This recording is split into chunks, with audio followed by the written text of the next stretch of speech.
દેવંગી આશ્રમમાં અષાઢી બીજની ભક્તિમય ઉજવણી માધવદાસ બાપુએ આપ્યો એકતા અને સેવાનો સંદેશ।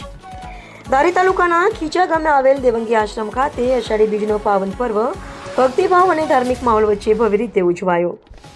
લઘુમહંત પૂજ્ય માધવદાસ બાપુના સાનિધ્યમાં વિશેષ પૂજન અર્ચન, મહાઆરતી, ભજન કીર્તન અને પ્રસાદ વિતરણ જેવા ધાર્મિક કાર્યક્રમો યોજાયા। મોટી સંખ્યામાં ભાવિકોએ ઉપસ્થિત રહી દર્શનનો લાભ લીધો। આ પ્રસંગે માધવદાસ બાપુએ અષાઢી બીજનું આધ્યાત્મિક મહત્વ સમજાવતા સમાજમાં એકતા, સદભાવના, સેવા અને સંસ્કારના માર્ગે આગળ વધવાનો પ્રેરણાદાયી સંદેશ આપ્યો। સમગ્ર કાર્યક્રમ આશ્રમ પરિવાર અને સેવાભાવી કાર્યકરોના સુંદર આયોજનથી સફળતાપૂર્વક સંપન્ન થયો। જિલ્લા બ્યુરો ચીફ જિગ્નેશ બારૈયા, અમરેલી। જય રામદેવભાઈ, જય અલગધણી। આજે ધારી તાલુકાના ખીસા ગામ મુકામે પરબ શાખાની અંતર્ગત આવતી આજે આપણે સંત શ્રી રામદેવપીરનો આશ્રમ એ અષાઢી બીજનો ઉત્સવ ભાવભેર ઉજવણો।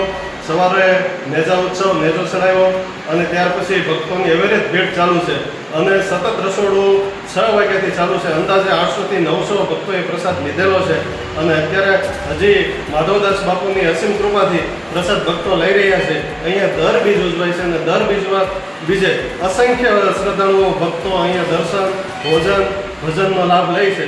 જય અલગધણી। અને આવતી 29 તારીખે ગુરુ પૂનમનો પણ બહુ મોટો ઉત્સવ છે, ત્યારે અસંખ્ય શ્રદ્ધાળુ ભક્તો, બાપુના સેવકો આવવાના છે અને ભજન સંતવાણીનો કાર્યક્રમ પણ રાખેલો છે।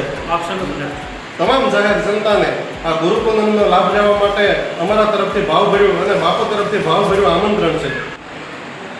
આજે અષાઢી બીજના પાવન અવસર પર ધારી તાલુકાના ખીચા ગામે દેવંગી આશ્રમ ખીચા મુકામે સાનિધ્યમાં અને માધવદાસ બાપુના અધ્યક્ષસ્થાને આજે અષાઢી બીજનો કાર્યક્રમ રાખેલ છે। આ કાર્યક્રમમાં ધારી તાલુકા તેમજ સમગ્ર સૌરાષ્ટ્રમાંથી ભાવિક ભક્તો ઉપસ્થિત થયેલ છે અને તમામે આજે ભક્તિ, ભોજન અને ભજનનો લાભ લીધેલ છે અને આ પવિત્ર આશ્રમમાં માધવદાસ બાપુના અધ્યક્ષસ્થાને નાના મોટા ઘણા સામાજિક તેમજ સામાજિક ઉત્થાનના ઘણા બધા કાર્યક્રમો થાય છે। એના ભાગરૂપે આગામી ગુરુ પૂર્ણિમાનું પણ આયોજન કરવાનું માધવદાસ બાપુએ નક્કી કરેલ છે, જેથી આજે આગામી ગુરુ પૂર્ણિમાનું આયોજનના પ્રસંગનો કાર્યક્રમ કઈ રીતે ગોઠવવો એ બાબતે પણ ધારી તાલુકાના તમામ કાર્યકરો, સામાજિક કાર્યકરો ઉપસ્થિત થયેલ છે અને આ કાર્યક્રમ કરવાનું નક્કી કરવામાં આવે છે।